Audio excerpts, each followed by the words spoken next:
Hello everyone, welcome back to my channel. हम यहाँ बिल्कुल ठीक है और आपसे भी उम्मीद करते हैं कि आप भी अपनी फैमिली के साथ हैप्पी एंड हेल्दी ही होंगे। सो इस बार मैं आपके साथ अपना एक वीकेंड व्लॉग शेयर कर रही हूँ। तो आज है सैटरडे और फिलहाल हम जा रहे हैं मंदिर जो कि रिचमंड में है। तो यहाँ यूएस में जहाँ भी मंदिर होते हैं मोस्टली उनके आसपास कोई ना कोई इंडियन रेस्टोरेंट या इंडियन ग्रोसरी स्टोर जरूर होता है। तो मंदिर में थोड़ी देर रुककर हम इंडियन स्टोर भी जाएंगे और वहाँ भी मैं आपको अपने साथ लेकर चलूँगी क्योंकि मेरे कुछ व्यूवर्स चाहते हैं कि मैं उन्हें यहाँ के इंडियन स्टोर्स भी दिखाऊं। लेकिन वहाँ जाने से पहले मैं आपको ये मंदिर दिखा देती हूँ जो कि रिचमंड वर्जीनिया में है। तो पहले मुझे लगा कि मैं आपको ये मंदिर बस बाहर से ही दिखा पाऊंगी क्योंकि यहाँ के कई मंदिरों के अंदर एंटर करते ही क्लियर वर्ड्स में लिखा होता है कि आप मंदिर के अंदर फोटो या वीडियोस नहीं ले सकते। सो पहले मैंने सोचा कि अंदर के क्लिप्स में नहीं लूंगी, लेकिन दिन पूजा के बाद यहाँ के पंडित जी से हमारी काफ़ी बातचीत हुई और उसी दौरान मैंने उनसे मंदिर की कुछ क्लिप्स लेने की परमिशन मांगी जो कि उन्होंने दी। और फिर हम यहाँ दोपहर के समय आए थे, इसलिए पंडित जी और हमारे अलावा यहाँ कोई एक दो फैमिली ही दिखाई दे रही थी और तो कोई था नहीं। तो पूजा के बाद पंडित जी की सहमति से मैंने आपके लिए भी मंदिर के कुछ क्लिप्स ले लिए ताकि मेरे व्लॉग के जरिए जो लोग यहाँ यूएस में नहीं रहते वो भी हमारे साथ ये मंदिर देख पाएँ।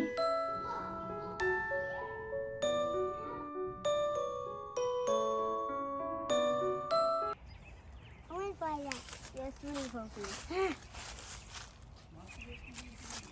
Look at my paddle. दिखाओ। Very nice. नील से बनाया आपने? Yeah. डिफरेंट पत्ती है, पूरी ड्राई हो गई है। चला आ जाओ। अच्छा लगा आपको Yeah. मंदिर में आके? Your destination is on the right. सो मंदिर में टाइम स्पेंड करने के बाद हमने सोचा कि ग्रोसरी करने से पहले हम किसी इंडियन रेस्टोरेंट में जाकर वहाँ कुछ खाते हैं। तो यहाँ रिचमंड में कुछ महीने पहले ही ऑनेस्ट की फ्रेंचाइज ओपन हुई है जो कि इंडिया में ही नहीं बल्कि ऑल ओवर यूएस में भी इंडियंस के बीच काफ़ी पॉपुलर है। तो हमने सोचा कि आज हम यहीं का फूड ट्राई करेंगे। वैसे मेरी एक फ्रेंड जो अहमदाबाद से है उसने मुझे रेकमेंड किया था कि यहाँ की पाव भाजी ज़रूर ट्राई करना। आई थिंक सो ऑनेस्ट पाव भाजी के लिए काफ़ी पॉपुलर है, लेकिन पाव भाजी की बात मेरे जहन से बिल्कुल ही निकल गई और कुछ दिनों से मुझे वेज मंचूरियन खाने की काफ़ी क्रेविंग हो रही थी। तो मेन्यू देखते ही मैंने अपने लिए मंचूरियन ग्रेवी ऑर्डर कर लिया एंड देन साथ ही हस्बैंड ने अपने और बच्चों के लिए छोले भटूरे भी मंगवा लिए थे। वैसे ऑनेस्टली कहो तो यहाँ यूएस में ऐसा बहुत ही रेयर होता है कि यहाँ किसी इंडियन रेस्टोरेंट में खाने के बाद आपको ऐसा फील हो कि ये फूड तो इंडिया में भी बिल्कुल ऐसा ही मिलता था। इंडिया वाले फूड का स्वाद तो यहाँ नहीं होता, बट आज बहुत सालों के बाद मुझे ऐसा लगा कि मंचूरियन मैं मुंबई में खा रही हूँ। बाकी छोले भटूरे तो ठीक थे, उतना स्वाद नहीं था, लेकिन मंचूरियन बहुत ही मज़े के थे। सो नेक्स्ट टाइम मैं यहाँ की पाव भाजी भी ज़रूर ट्राई करूँगी।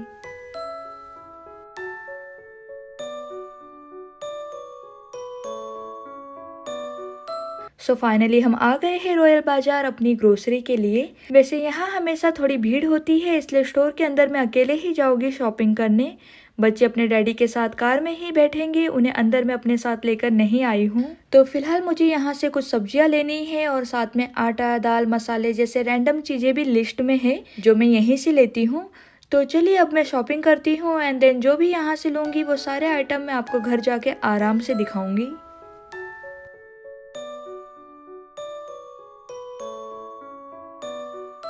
सो इंडिया में आपको जो भी अनाज या मसाले मिलते हैं वो सारे यहाँ आपको बहुत ही आसानी से मिल जाएंगे और प्राइस के हिसाब से देखा जाए तो सब कुछ यहाँ रिजनेबल ही होता है अगर आप अमेरिकन स्टोर से कंपेयर करो तो। बाकी मंदिर और पूजा का भी सारा सामान यहाँ आने वाले त्योहारों के हिसाब से लगा देते हैं और जब भी कोई फेस्टिवल आने वाला होता है तो उनसे रिलेटेड सारा सामान आपको यहाँ ढूंढना नहीं पड़ता। इंडियन स्टोर में ये सारी चीज़ें आपको आसानी से मिल जाती है।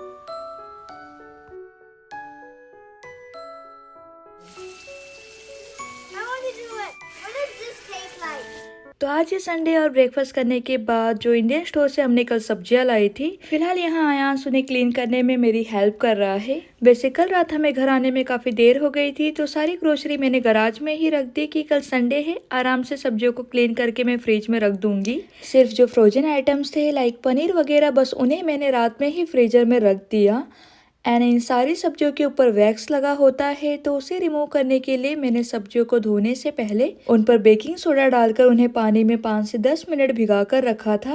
देन फिलहाल मैं उन्हीं सब्जियों को अच्छे पानी से धोकर बाहर रख रही हूँ ताकि सारी सब्जियाँ थोड़ी ड्राई हो जाए। Okay, do you have big enough hands to cover this? Give me big hands. Big hand for this. Okay, like this. Yeah.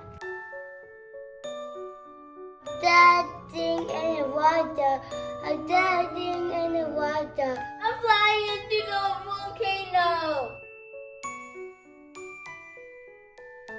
So Indian store से कल मैंने मेथी और सोया के साग लिए हैं, प्लस उनके साथ यहाँ मैंने हरा धनिया और पुदीना भी रखा है। साथ ही जो सब्जियाँ मैंने धोकर रखी थी उन्हें भी अच्छी तरह वाइप कर लिया। अब बस उन्हें फ्रिज में रखना है। और यहाँ मैंने करी लीव्स भी धोकर ड्राई होने के लिए रख दिए, प्लस हरी मिर्च के डंठल अलग कर दिए हैं ताकि लंबे समय तक स्टोर करने पर भी हरी मिर्च खराब ना हो।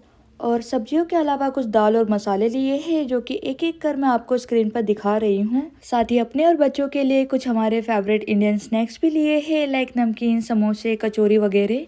और इनके अलावा बच्चों को जो भी क्रैकर्स एंड कुकीज़ पसंद है वो भी ले लिया। तो इस तरह जब भी इंडियन स्टोर जाते हैं कुछ ना कुछ वहाँ से बिना लिस्ट वाले आइटम भी घर आ ही जाता है। जैसे कि ये श्रीखंड बचपन से ही पसंद है, तो जब भी इंडियन स्टोर जाती हूँ अपने लिए एक ले ही लेती हूँ। इन आटा हम स्वाद या दीप ब्रांड का मल्टीग्रेन ही लेते हैं, तो उसके भी 2 पैकेट ले लिए जो कि 2-3 महीने तक चल जाएगा। सो ये रहा हमारा ग्रोसरी बिल। तो इंडियन स्टोर में कल मैंने अराउंड $187 खर्च किए। सो वैसे नॉर्मली हम जब भी इंडियन स्टोर जाते हैं वहाँ हमारे 150 से लेके $200 तक तो खर्च हो ही जाता है। और दिवाली जैसे बड़े फेस्टिवल के समय जाए तो $250 तक तो आराम से चले जाते हैं। हाँ, लेकिन फिर दूर होने की वजह से हम इतनी फ्रिक्वेंटली इंडियन स्टोर जाते भी नहीं। अराउंड 2 या 3 महीनों में हमारा एक बार ही जाना होता है, वो भी जब आटा खत्म हो जाए। और कल जो सब्जियां मैं लेकर आई हूँ वो ज़्यादा से ज़्यादा 2 हफ्तों तक ही चलेगी। बाकी आटा, दाल और मसाले तो 2 से 3 महीनों तक आराम से चल जाएंगे। तो बाकी समय नॉर्मल सब्जियां, फ्रूट्स और डेयरी प्रोडक्ट्स हम कॉस्को, वॉलमार्ट या अदर अमेरिकन स्टोर से ही लेते हैं।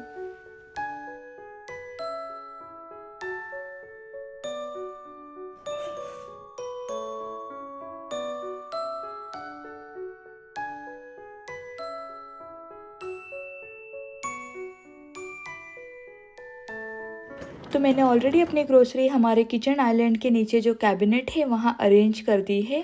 और फिलहाल मैं सारी सब्जियों को कॉटन बैग में डालकर उन्हें फ्रिज में ऑर्गेनाइज कर रही हूँ। तो इस तरह जब भी मैं फ्रेश सब्जियाँ लेकर आती हूँ मुझे उन्हें ऑर्गेनाइज करना अच्छा लगता है।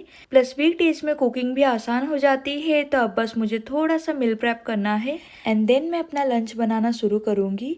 तो मॉर्निंग में ही मैंने बटर से घी बनाकर रख दिया था कि घी थोड़ा ठंडा हो जाए तो उसे मैं जार में फिल कर दूंगी। एंड देन कल मैंने ये 3 कच्चे आम भी लिए थे जिनकी साइज़ काफ़ी बड़ी है, तो इन्हें छीलकर मैंने इनके थोड़े बड़े साइज़ के टुकड़े कट कर लिए। एक्चुअली मुझे कच्चे आम की चटनी और इन्हें दाल में डालकर खाना बहुत पसंद है, लेकिन कच्चे आम यहाँ अमेरिकन स्टोर में इतनी आसानी से नहीं मिलते, इसीलिए इन टुकड़ों को मैं जिपलॉक बैग में भरकर फ्रीज कर रही हूँ।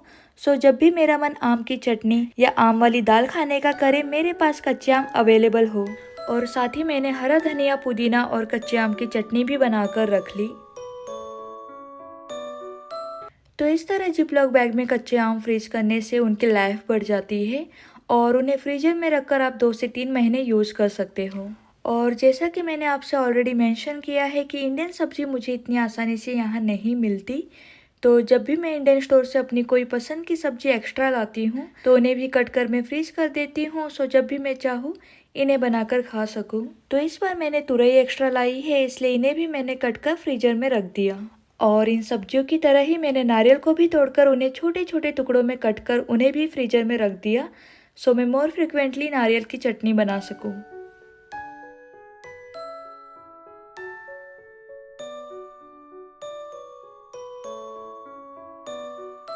और इस बार इंडियन स्टोर में मुझे ये कच्चा कटहल मिल गया, तो इसे सब्जी बनाने के लिए मैं लेकर आई हूँ। वैसे मुझे आज तक एकदम ताज़ा कटहल यहाँ कभी नहीं मिला। ये कटहल भी कच्चा है बट इतना फ्रेश नहीं है, क्योंकि जब मैंने इसे कट किया इसमें काफ़ी सारे बड़े साइज़ के बीज थे जो कि ऑलरेडी हार्ड हो गए थे। बट बहुत सालों के बाद मुझे कटहल मिला तो मैंने ले लिया और आज इसी की सब्जी बनाऊंगी। तो आज मैं बना रही हूँ कटहल के खड़े मसाले वाली सब्जी। ये मेरी मॉम की रेसिपी है जो मैं आपके साथ शेयर कर रही हूँ। तो कटहल को कट करने से पहले मैंने कटिंग बोर्ड, नाइफ और अपने हाथों में अच्छी तरह ऑयल लगा लिया है, क्योंकि कटहल थोड़े स्टिकी होते हैं। तो अगर बिना ऑयल लगाए उन्हें कट करेंगे तो उनमें से जो गम निकलता है उन्हें नाइफ, बोर्ड और अपने हाथों से बिना ऑयल के निकालना बहुत ही मुश्किल हो जाएगा। सो हाथों में कुकिंग ऑयल लगाकर ही कटहल को कट करना है। तो सब्जी बनाने के लिए मैंने कटहल की हार्ड स्किन और सीड्स निकाल दिए हैं। बाकी उनमें जो भी सॉफ्ट वाला पार्ट बचा है उनकी सब्जी बनेगी। तो उन्हें अच्छी तरह धोकर फिर कटहल में पानी और नमक डालकर साइड में रख दे, तो कटहल का कलर नहीं चेंज होगा। एंड देन सब्जी बनाने के लिए यहाँ मैंने 3 टेबलस्पून ऑयल गर्म कर उसमें 2 हरे मिर्च और 10 से 12 लहसुन को बड़े आकार में लेकिन 3 स्लाइस में कट कर ऐड कर दिया। अब साथ ही हमें गर्म तेल में अपने खड़े मसाले भी ऐड करने हैं। तो खड़े मसालों में मैंने तेज पत्ता, एक फूल और बड़ी इलायची के साथ 2 से 3 लौंग और छोटी इलायची लिया है। देन आपको एक बड़े साइज के प्याज को लंबे आकार में बारीक कट कर ऐड करना है। और अब इन सबको साथ में मीडियम आंच पर लाल होने तक अच्छी तरह भून ले। और जब प्याज अच्छी तरह भून जाए, तड़के में 1 टीस्पून या अपने स्वाद के अनुसार नमक भी डालकर प्याज को 1 मिनट तक और भून ले। देन हमें अपने मसाले तड़के में ऐड करना है। तो मसालों में मैंने हाफ टी स्पून हल्दी, धनिया पाउडर और अराउंड 1 टीस्पून लाल मिर्च और गरम मसाला लिया है। एंड देन मसालों में अराउंड 1/4 कप पानी डालकर मसालों का घोल बनाकर तड़के में डालना है। एंड देन 2 से 3 मिनट तक धीमी आंच पर मसालों से तेल अलग होने तक मसालों को अच्छी तरह पकाएं। और जब मसालों से तेल अलग हो जाए तो मैंने कटहल मसालों में ऐड कर दिया। कटहल को मसालों में मिलाते हुए अच्छी तरह चलाना है। एंड देन अब हम अपनी सब्जी को धीमी आंच पर ढककर पकाएंगे।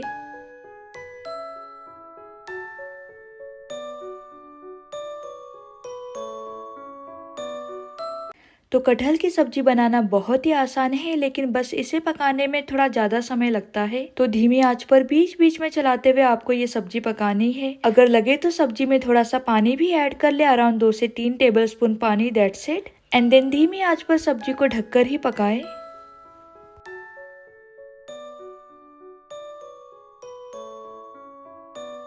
तो कटहल की सब्जी पकाने में मुझे 40 to 45 मिनट्स लग गए थे। तो जब आपकी सब्जी अच्छी तरह भून जाए और गल जाए, सब्जी में बारीक कटा हुआ हरा धनिया ऐड कर दे। लीजिए, आपकी कटहल की सब्जी बनकर तैयार है। ये सब्जी खाने में बहुत ही अच्छी लगती है, तो आप एक बार खुद बनाकर देखना और अगर पसंद आए तो मुझे कमेंट कर जरूर बताना।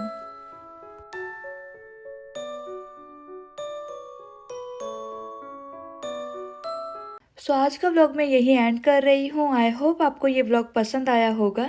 व्लॉग पसंद आया हो तो इस वीडियो को लाइक और हमारे चैनल को सब्सक्राइब जरूर करना, ताकि हमारे 200 के सब्सक्राइबर जल्दी कंप्लीट हो जाए। और अब आगे से हर वीक मैं आपके लिए एक नया व्लॉग जरूर लेकर आऊँगी। और कम्युनिटी चैट पर आपने जो भी टॉपिक मुझे सजेस्ट किया है उन पर जरूर वर्क करूंगी। एंड जल्दी ही आपके रिक्वेस्ट किए हुए व्लॉग आपको मेरे चैनल पर देखने मिलेंगे। और जनवरी से मार्च में जिनका बर्थडे आता है मैं उन्हें विश करना चाहती हूँ। और मेरे पास आपके दिए हुए नाम ऑलरेडी है, तो कल मैं आपके साथ एक स्पेशल क्लिप शेयर करूंगी जो कि बर्थडे स्पेशल होगा। तो तब तक अपना ख्याल रखें और खुश रहें।